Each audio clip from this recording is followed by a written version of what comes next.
Então nós vamos falar nesse material, né, um pouco sobre a engenharia das reações químicas. O nosso objetivo aqui, né, é estimar a dimensão do reator para que a gente possa fazer análise econômica, né, no contexto de um projeto, de um processo.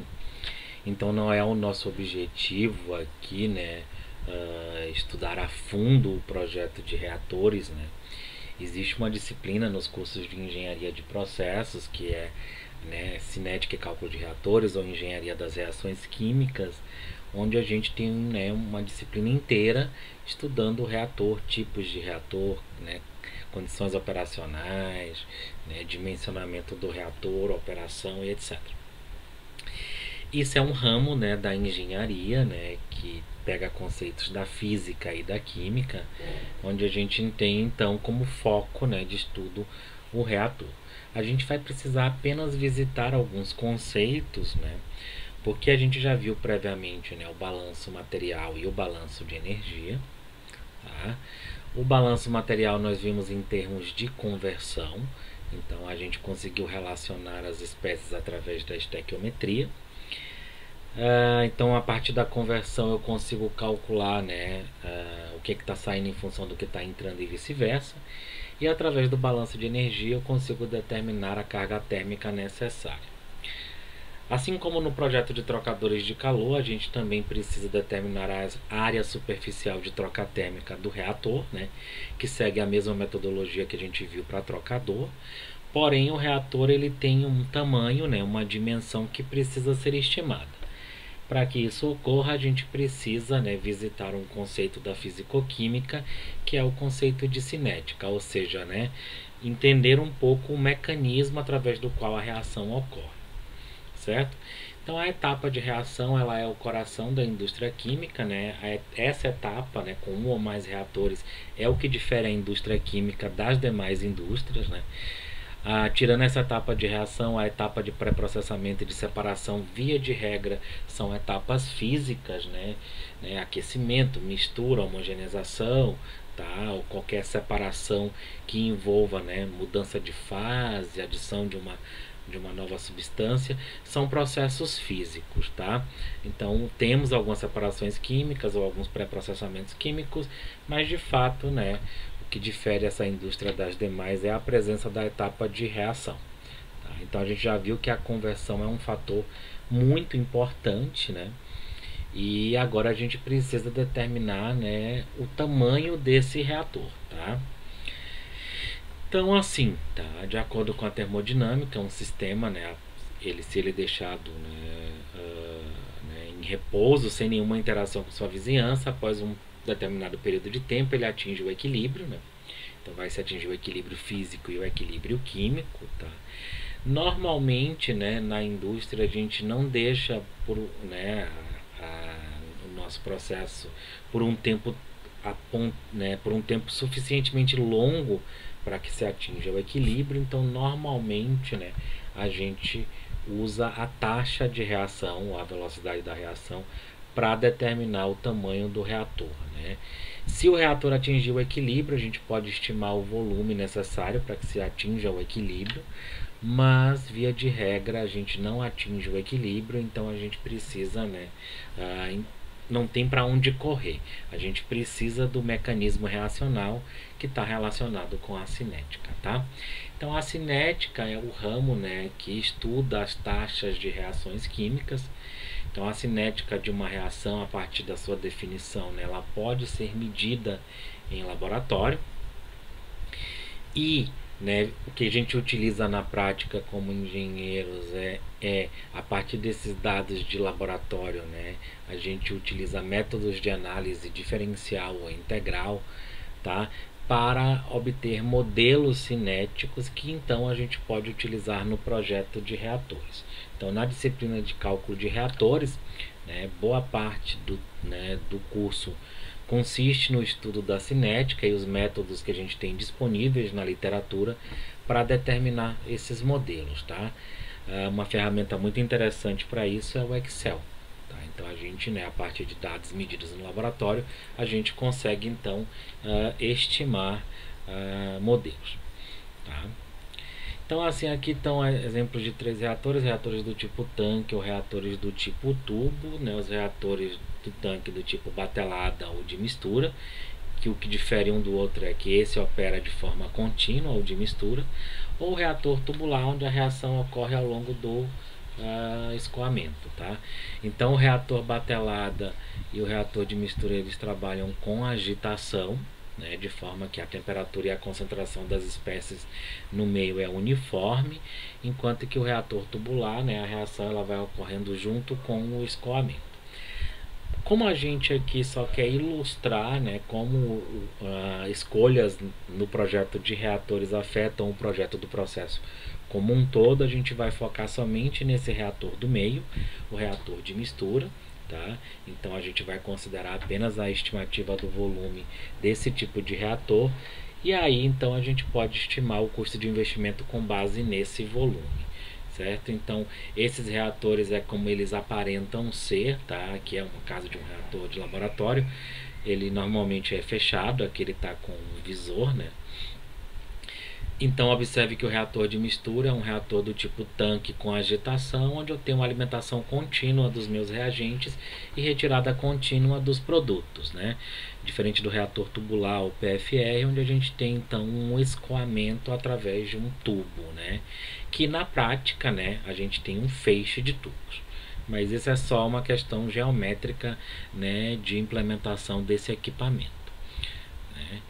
Bom, então a gente viu essa questão das reações químicas, os reagentes e produtos, né, os coeficientes estequiométricos, e desde então a gente, né, quando a gente falou sobre os balanços materiais, a gente adotou então essa convenção de sinal positivo e negativo, positivo para os produtos e negativo para os reagentes, né? Então, para poder ter uma anotação mais compacta, tá?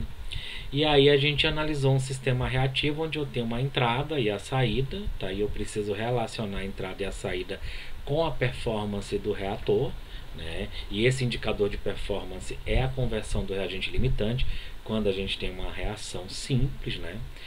Então a gente viu que existe, né, uma certa relação estequiométrica e que isso me permite estimar, né, a vazão ou né, das espécies em função da vazão do limitante. E aí eu posso expressar isso em termos de conversão, certo?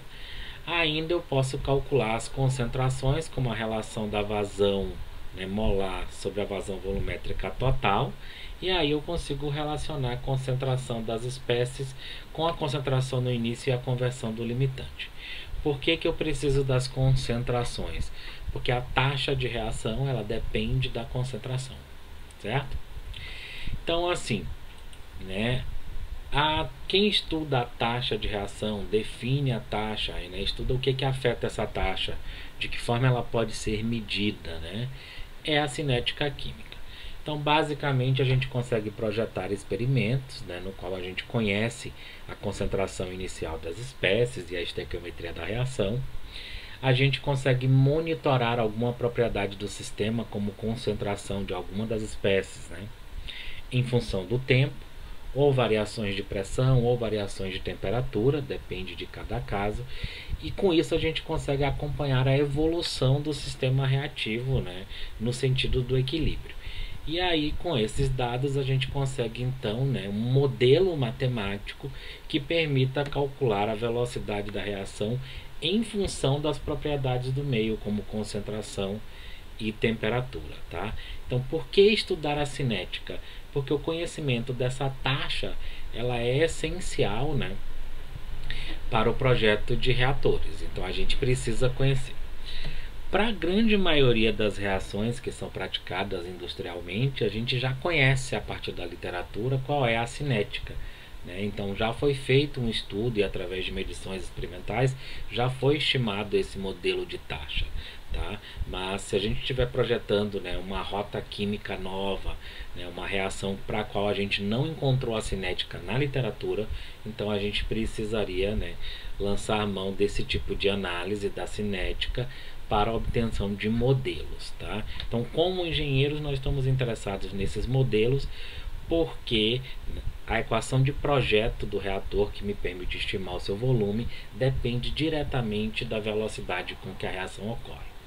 podemos pensar assim: se a reação é muito lenta, eu vou precisar, né, de um tempo muito grande, no caso de um reator batelada. Traduzindo isso para o mundo contínuo, né? Então eu preciso de um tempo espacial, um tempo de residência muito grande, o que implica, né, para uma dada vazão, um volume muito grande, né, necessário para que a reação ocorra. E aí isso significa um reator grande, de tamanho grande, que eu vou ter, né, um custo de investimento maior. Então existem maneiras de afetar a velocidade dessa reação. Então, por exemplo, aumentando a temperatura, adicionando um catalisador. Tanto o aumento da temperatura quanto a adição de um catalisador no meio, né, implicam em novos custos para o processo. Então, assim, é preciso se justificar, né? Ou seja, eu preciso botar na ponta do lápis: se aumentar a temperatura, essa energia que eu pago para fazer esse aumento compensa, né, a diminuição do tamanho do reator, porque a reação fica mais rápida, eu preciso de um volume menor. Então tudo isso vai afetar o nosso projeto, tá? Eu preciso escolher qual é a temperatura que eu vou operar o reator, né? Se vai valer a pena pré-aquecer a carga ou não, tá?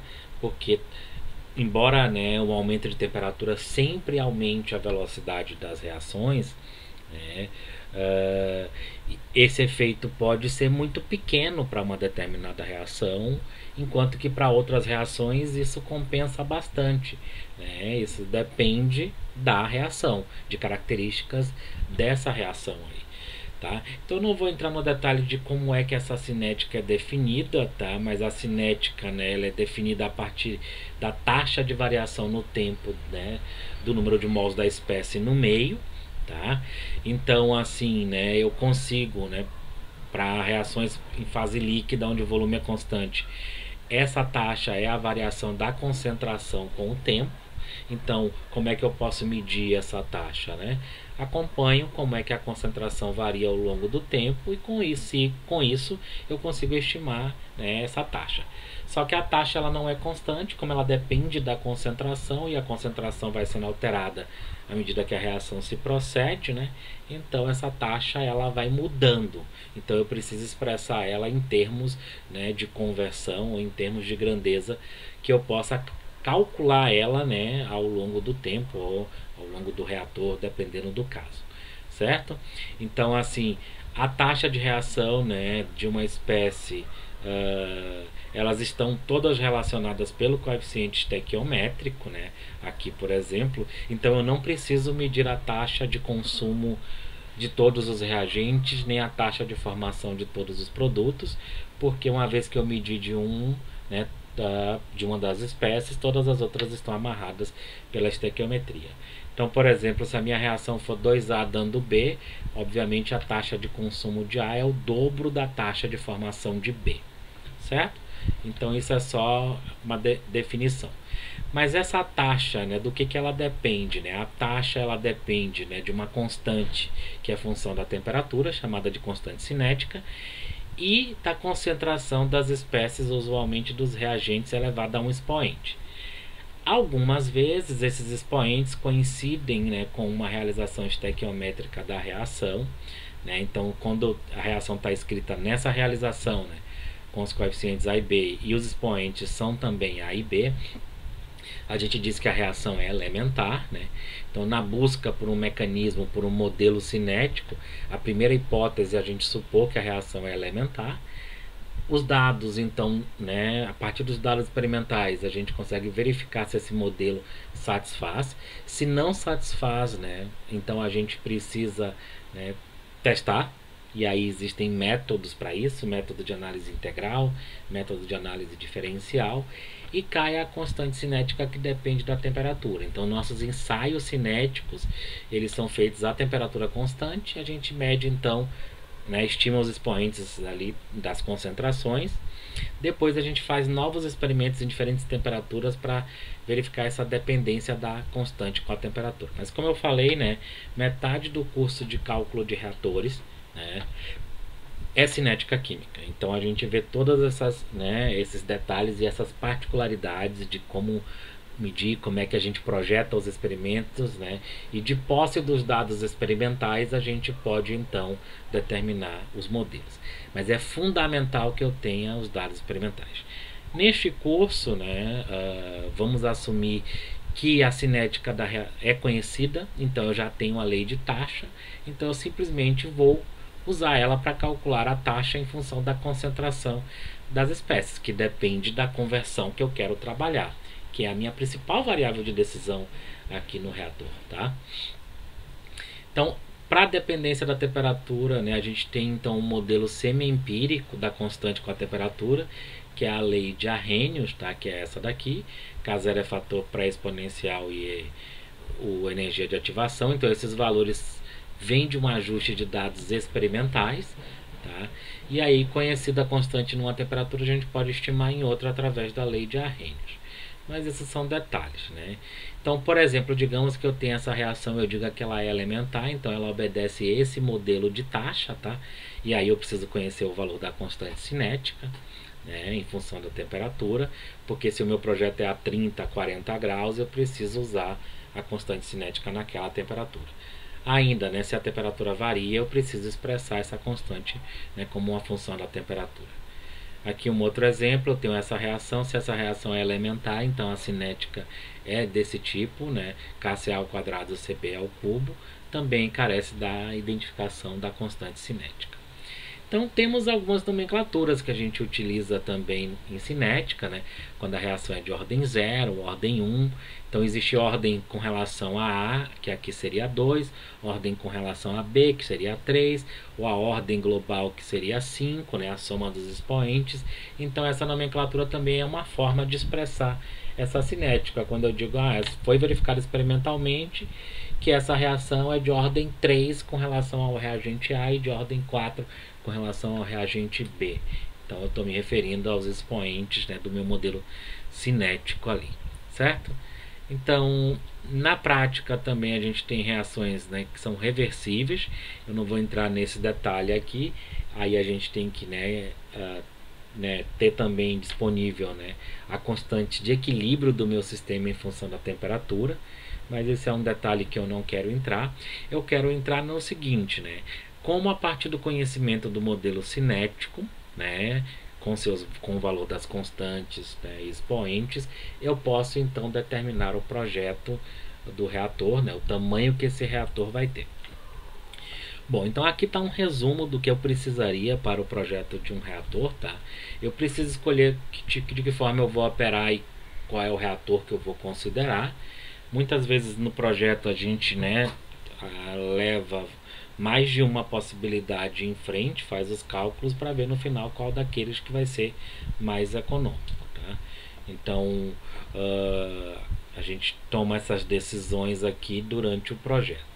A reação, né, eu preciso conhecer, e aí eu preciso conhecer a estequiometria, preciso realizar os balanços molares, e aqui entra um conhecimento novo, né, que é a cinética. Eu preciso conhecer a cinética dessa reação.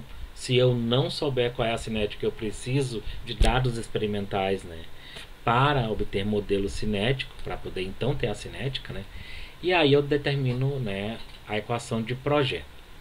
Quando a temperatura é constante, eu posso utilizar a equação de projeto isoladamente, né?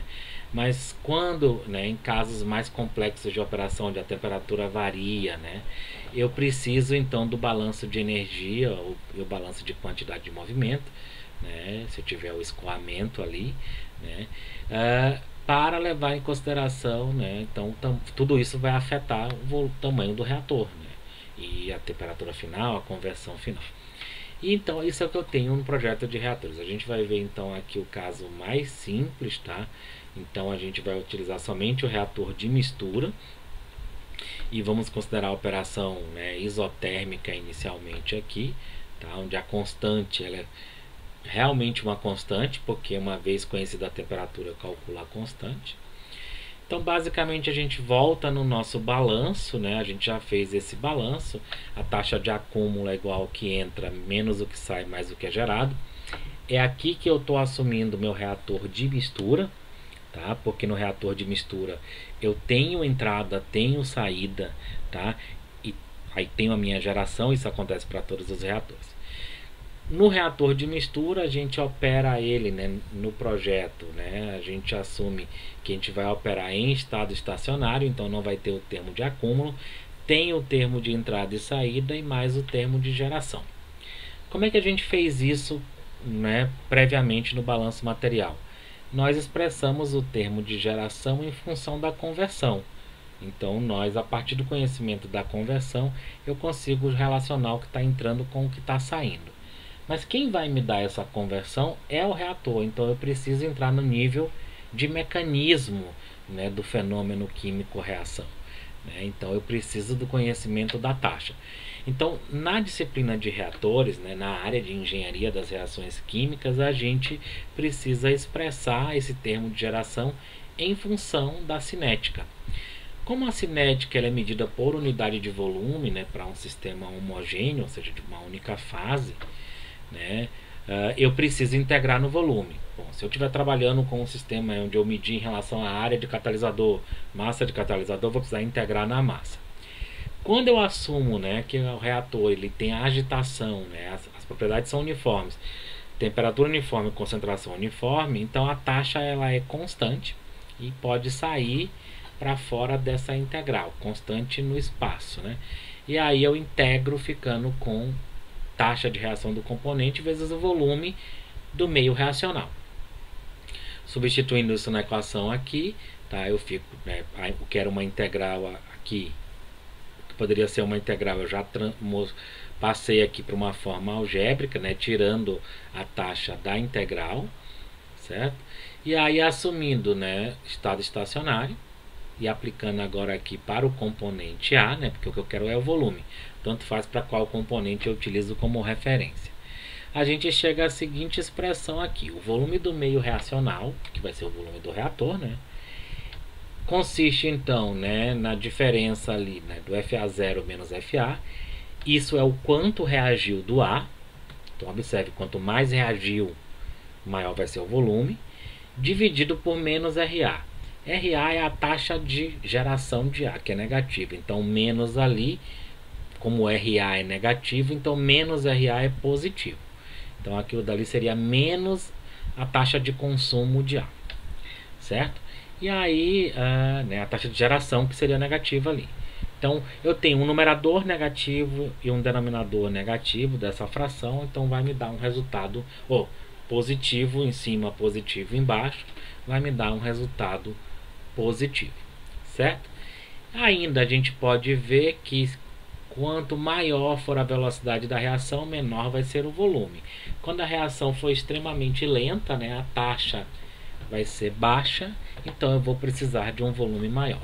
Então, quando é que eu vou precisar de um volume maior relativamente?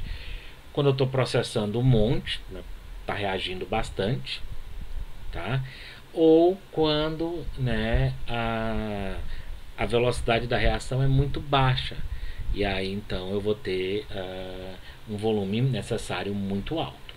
Então tem maneiras de eu, né, tipo, mexer nessa taxa aqui. Como é que eu faço para mexer nesse numerador? Né? Mexo na conversão. Ao mexer na conversão eu também altero a taxa, tá, da reação. Mas eu posso aumentar o numerador ali, né, trabalhando com a conversão. Quando eu tenho uma conversão mais baixa, então eu vou ter um volume menor.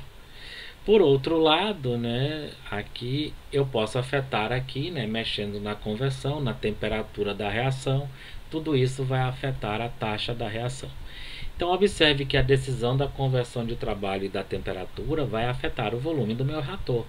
E aí com isso, né, eu vou ter um volume maior ou menor.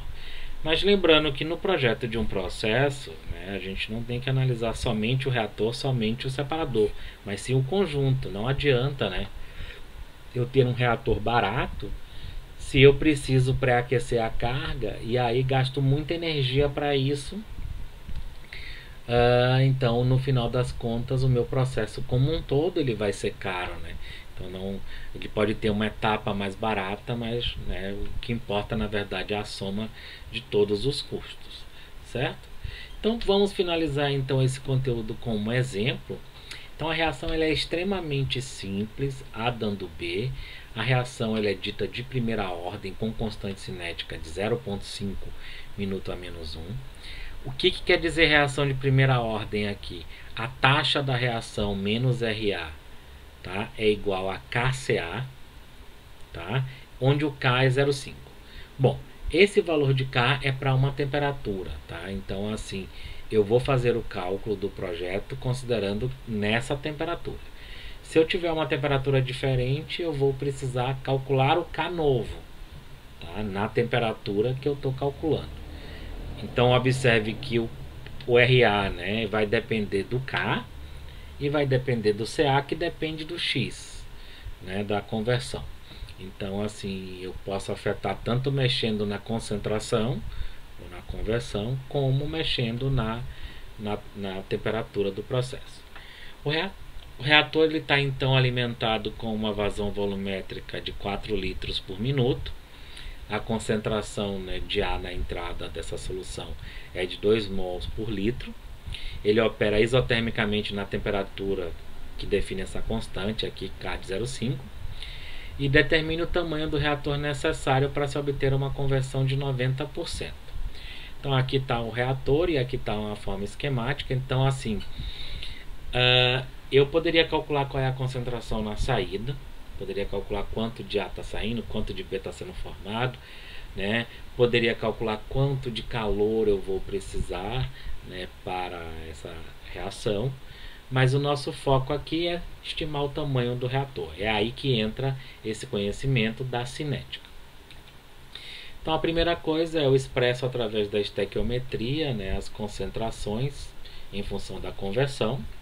A taxa de reação é KCA, então eu expresso em termos de conversão, ó. E aí eu aplico a equação de projeto, né? Essa equação de projeto aqui é, né, o termo FA0 menos FA igual a FA0XA. E aqui menos RA. Bom, colocando os valores ali, né, substituindo a expressão da taxa aqui. Simplificando, né, FA0 é CA0 vezes V0, então corto o CA0 sobra V0. Bom, no final a gente fica com isso daqui, V0, que é a vazão volumétrica, K, constante cinética, XA sobre 1 menos XA. Quando eu aplico isso, né, para uma conversão de 90%, com essa vazão de 4 litros por minuto e esse valor de K, eu observo então que o volume necessário do reator é de 72 litros, certo? Beleza, isso foi para conversão de 90%, tá? Na temperatura onde a gente tem aquele valor de constante ali. Então o que vai acontecer aqui, tá? Se a gente mexer na temperatura, ao aumentar a temperatura, a constante cinética aumenta, fazendo o volume diminuir.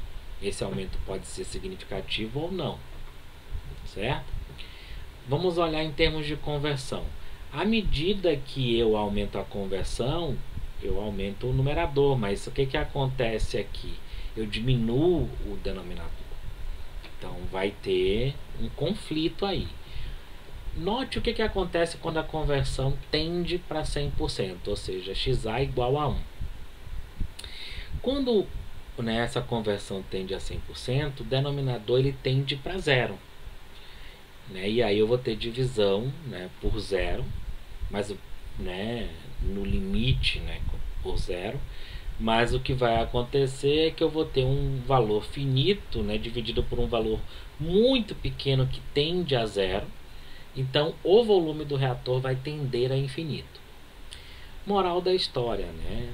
A gente está analisando nessas condições aqui, tá? Operação isotérmica. Quando a conversão tende a 100%, tá? A gente vai ter um reator de tamanho infinito.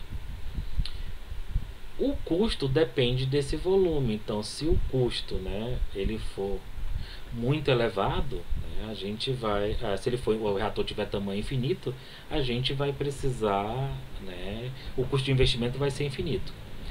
Mas por outro lado, se a conversão for muito baixa, o volume também vai ser. Mas aí a gente não tem produto, então a gente não tem receita e logo não tem processo. Então é importante a gente fazer esse tipo de análise, certo?